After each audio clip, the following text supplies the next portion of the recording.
Well, g'day, Max there again. Welcome back to the shop. So I've just got a quick little one I'm going to squeeze in here. It's one of those little jobs you sort of know you've got to do, and it's very difficult to set time aside for it, but it's got to happen. So let's swing you down and show you what we're dealing with. It's going to be a piece of tooling, so we can use this in that. So what we have to make is a holder for this, which is a Coventry style geometric die head. And I want to be able to use this in the small lathe. So this will cover me like for threads 8mm, 10mm, 3/8, that sort of size threads. This is the smallest of all my geometric dies, and so basically all we need is a holder with a Morse Taper 3 tail and a socket to hold your die head. And we're going to get it out of this piece of unknownium. God knows what this is. We'll see. If it's too hard and gnarly to machine, I don't know, might be alright. If it's too hard and gnarly to machine, I'll I'll get another piece. So let's head to the lathe. Someone's marked MS on the back of it. I don't know why they do that. Put the bloody grade. I mean, that could be mild steel, Mr. Squiggle, medium to shithouse, who knows. We'll give it a crack.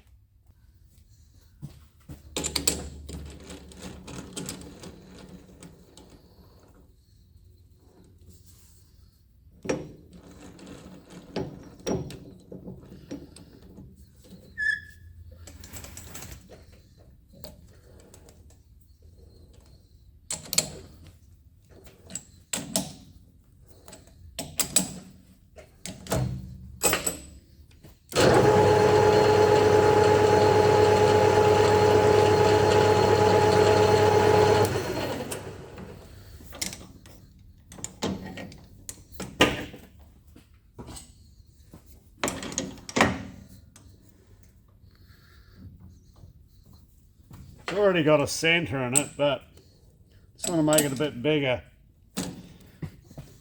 I'm just going to pull it up against the center, the existing center.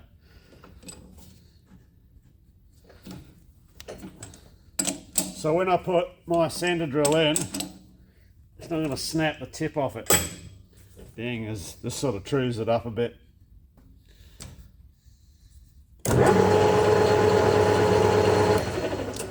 That's a bit better.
Bloody bird's nest.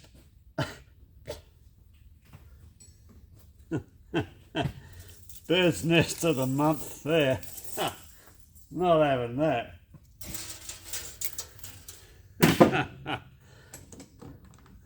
Let's change this tool. All right.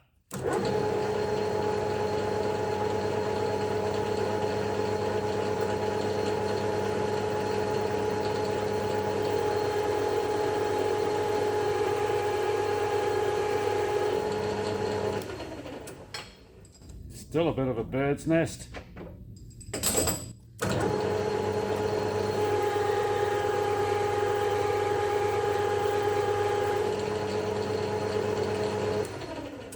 That's an improvement. Let's get rid of this fucking crap there.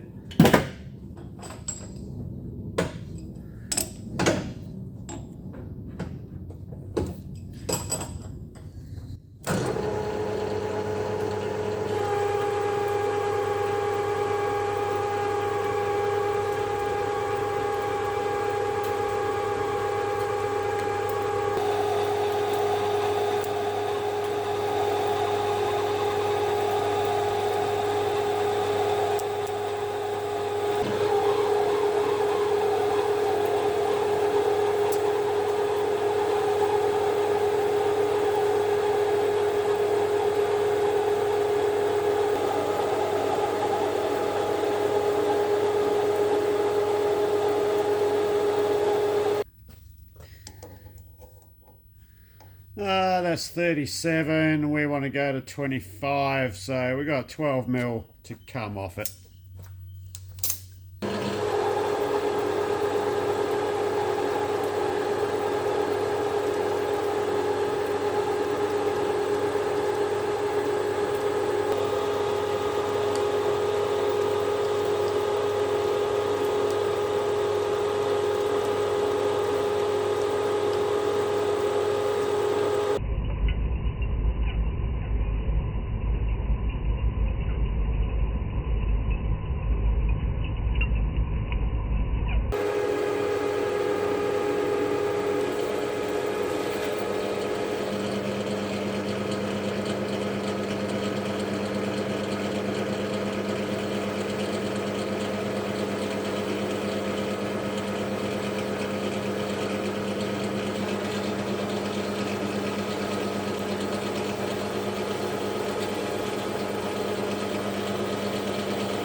I've just got a little step machine just there, and that's just above the minor diameter of our taper.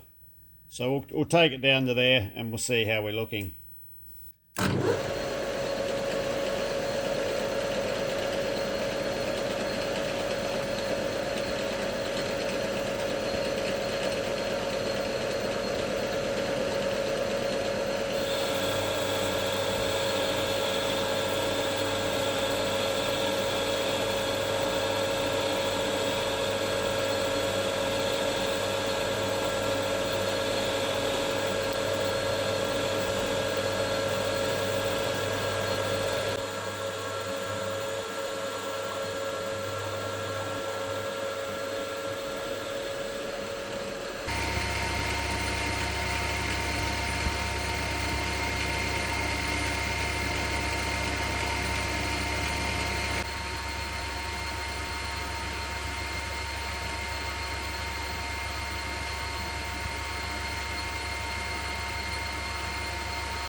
So these Micro 100 tools, I haven't really used them before. I mean, I've used plenty of brazed carbide before, so it's a bit of an experimentation.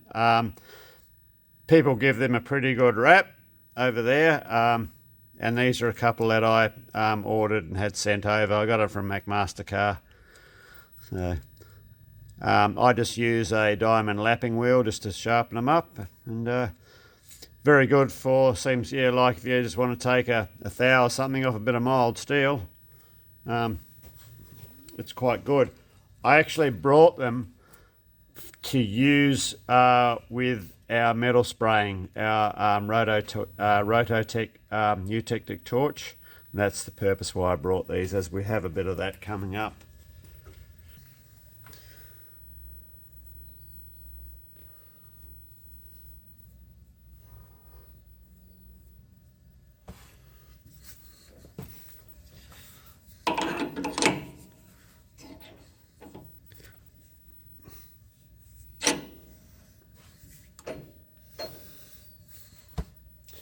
That's good.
I had a few people ask, about a riser for this milling machine, and it's something I have thought of in the past.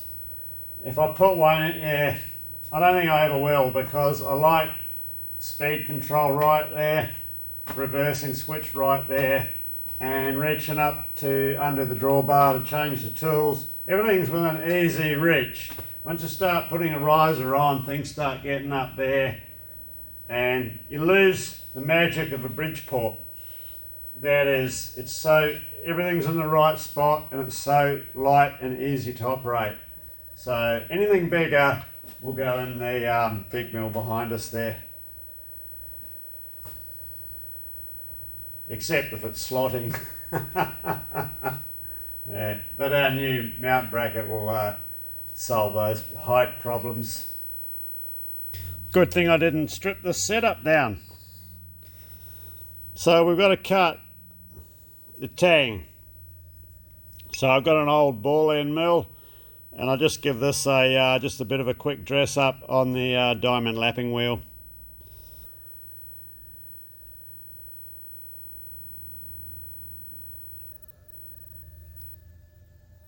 So now we've got the slotting head on the Bridgeport. It's limited my travel of the arm, the ram, back that way. So I can either move the machine out from the wall, which I don't want to do, or when we make our new bracket, make it in such a fashion that that slotting head can be articulated around 90 degrees, and then I don't have to move the mill out from the wall. So that's something we have to keep in mind.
I changed the bar over because this smaller bar has a polished insert and it's really good, it gives you a nice fine finish.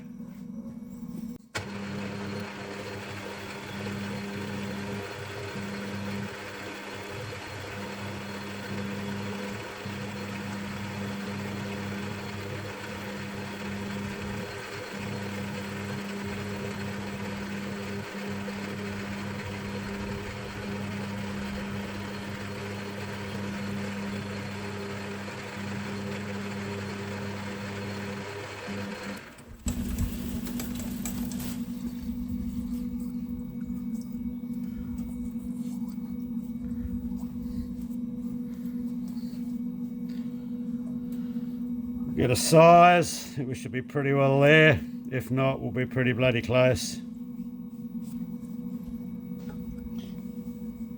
The tail of our die head is 1 inch.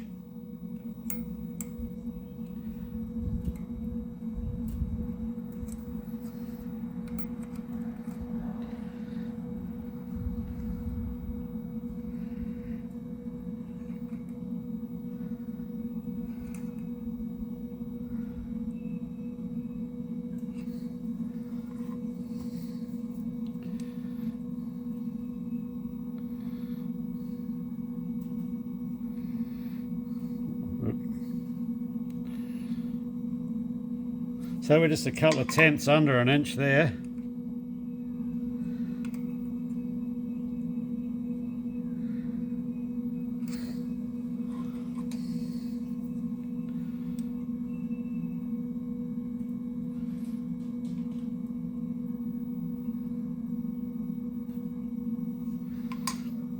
Let's check our die head.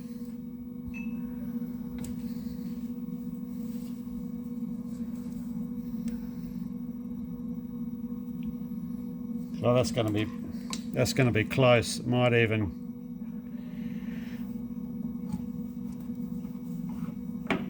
That's it. Beautiful.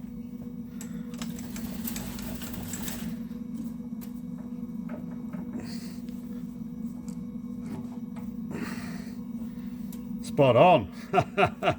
All right, I'll just break this edge here.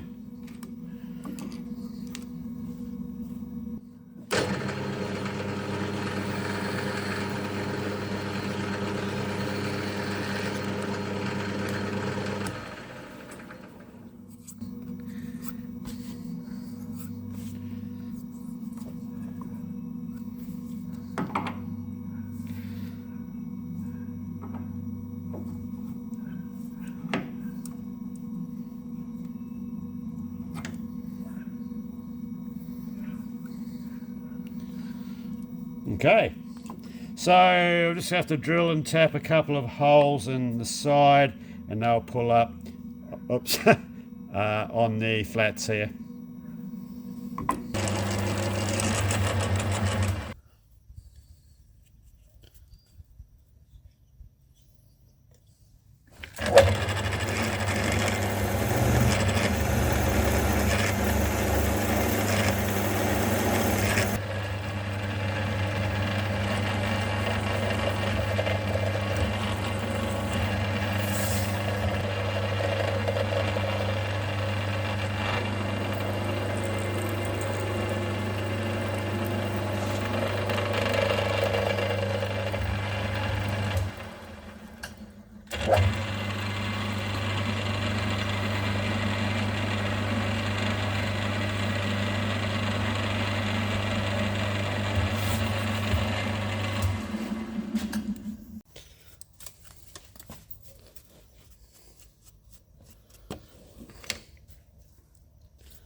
All right, we're ready to give it a go.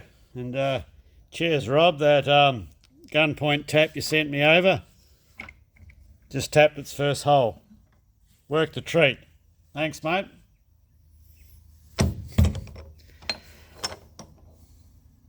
So we will get the inside of the holes deburred, and that's this part complete.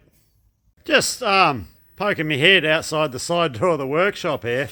I don't know how, like what's going on in the rest of the world, but with this weird weather, like it's just over 26 degrees or just under bloody 80 bananas. And like it's 2 o'clock in the afternoon and we haven't had a decent shower of rain since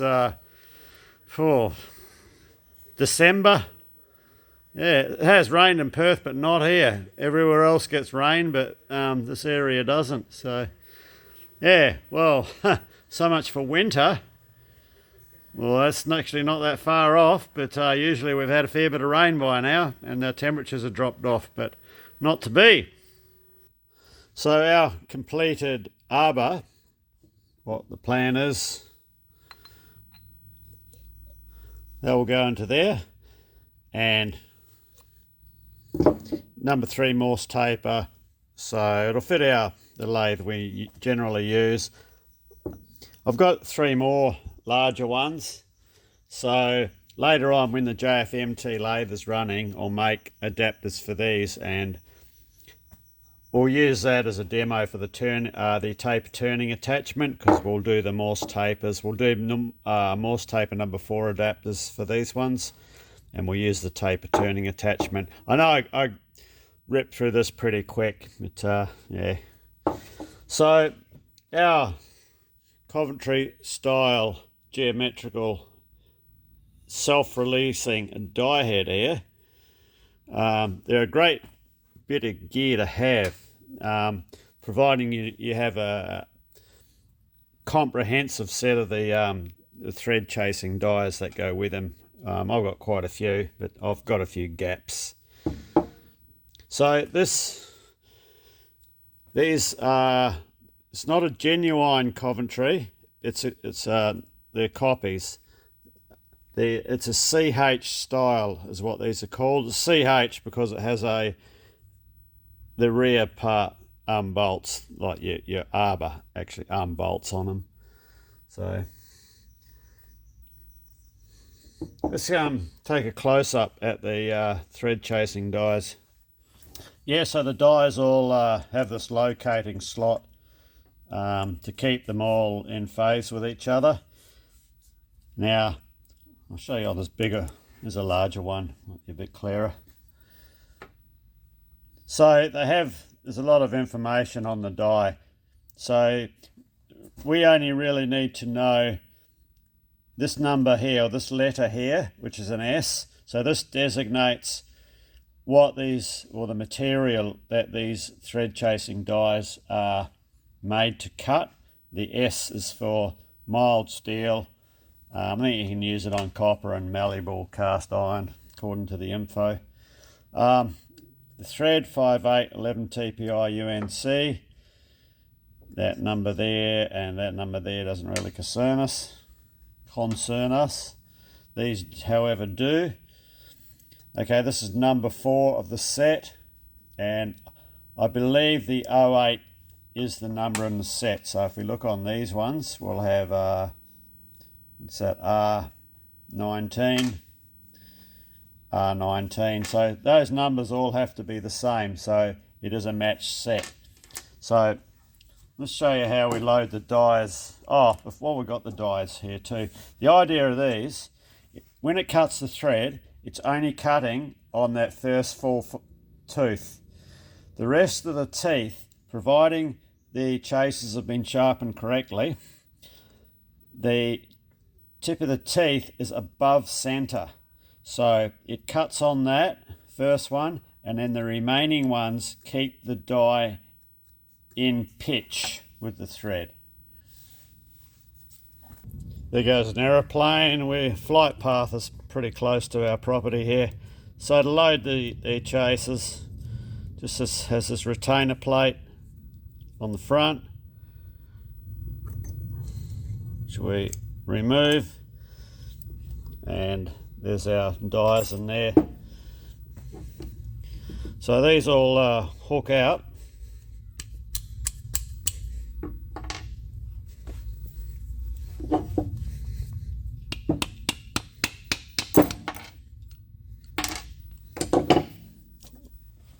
Like so. I'll just get a rag and give that a wipe.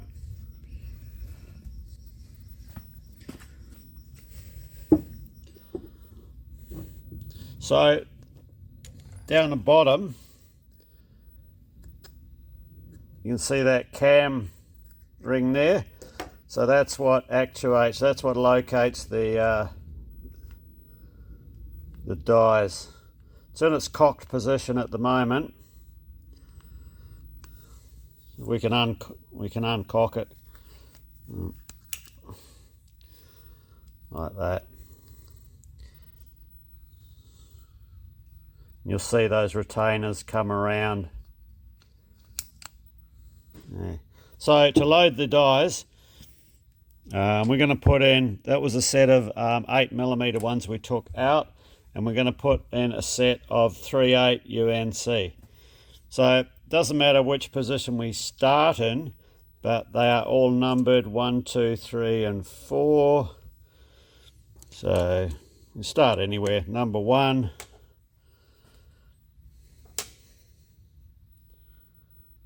number 2,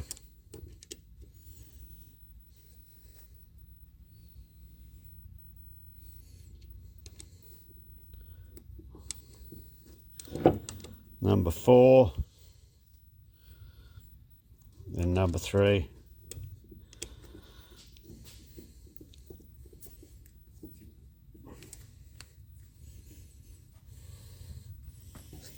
Okay, so yeah, double check. 1, 2, 3, 4.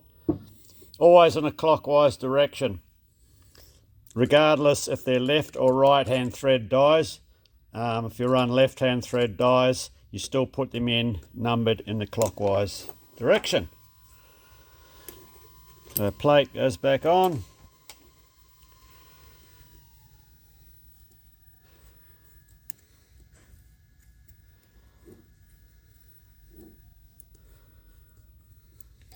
Okay, so just ready to go. It's in the cocked position.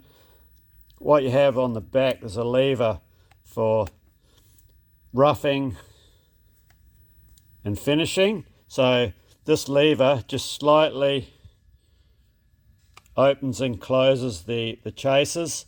What it does, it moves that that ring that the slot runs in, just shifts that around, or it shifts the whole lot around a little bit, and it just alters the dimension in there.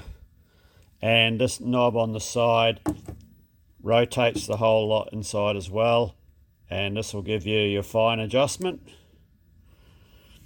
So what we do now is we need like a gauge to set the die, so we could use a bolt and that'll do it. So because this is a 3/8 UNC thread, we're just going to cut it on one pass. So we'll put it in its finishing position, and then I'll go and get a bolt and we'll screw the bolt in. So I'll just use a bolt as a gauge. We'll screw the bolt in. We'll just feel a play on it. We'll just bring this tightness adjuster up till we feel it firm up on the bolt.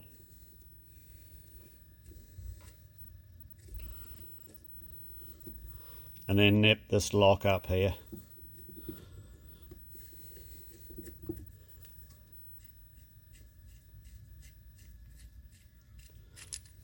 Okay, let's put it in the machine. We'll give it a go, eh? So we'll just slip our holder in the tailstock.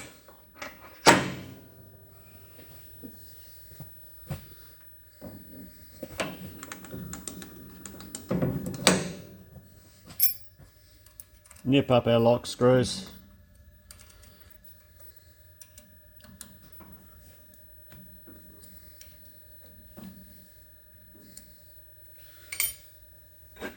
Find a victim. Just bar turn down to 3/8.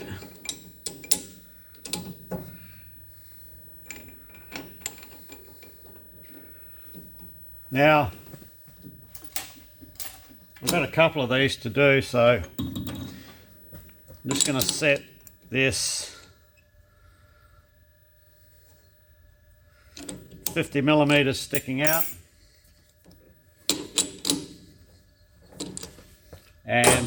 We want to be threading this screw cutting speed with these is approximately 50% your turning speed. Remember, they're high speed steel dies, so we're going to run our lathe on 160 RPM. Now I'm just going to uncock the die. So to uncock it, just pull it forward like that. Now I want to cut our thread. Let's get a Sharpie.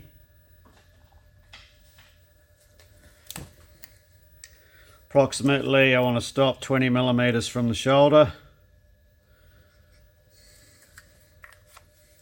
So we're just going to bring our tailstock up. Just move this piece of swarf out. Get out of there. Right. We're going to use our carriage against our tailstock to lock. So we come up to there. I'll bring you around over my side so you can see what I've actually done there.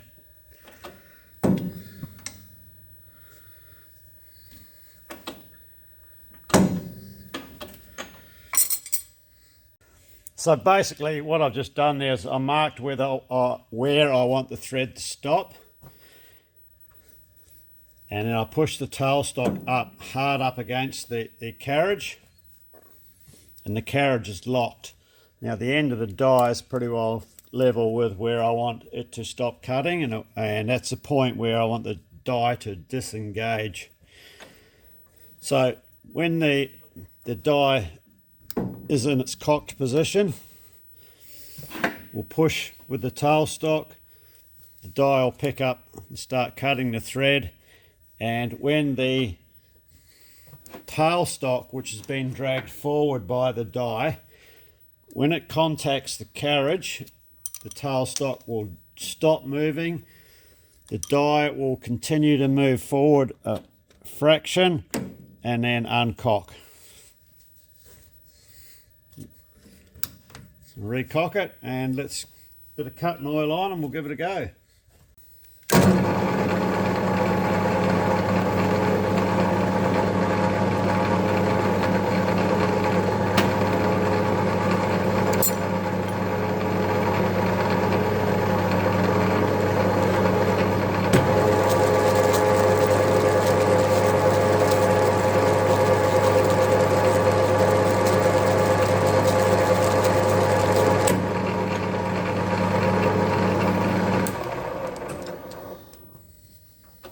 So that's our thread.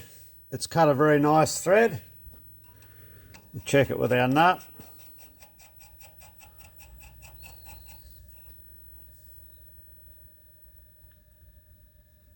And we've got a really nice fit on the nut. There's no excessive play in there whatsoever.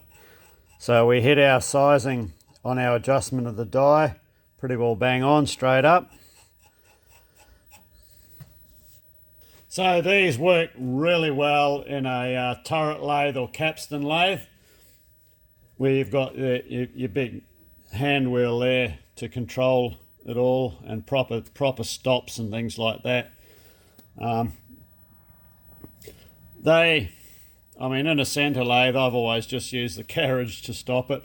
It's just a good thing I don't have a DRO scale in the way there. Let's do one more.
Well, there we are.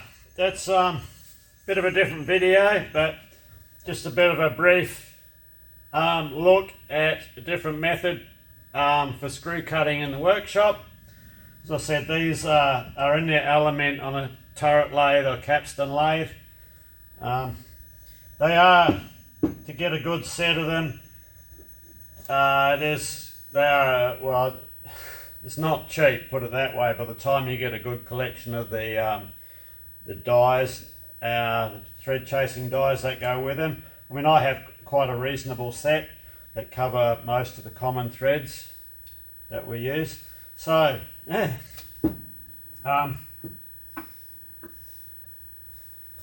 Like I've used to use these a lot of times, a lot of years ago, all the time. So I know what they're like, and that's why I wanted to get another set. I know how valuable they are in the shop. So that's it basically, yeah. Coventry die head, self-opening. Oh, cheers. Hopefully you got something out of it, or not. And see you next time.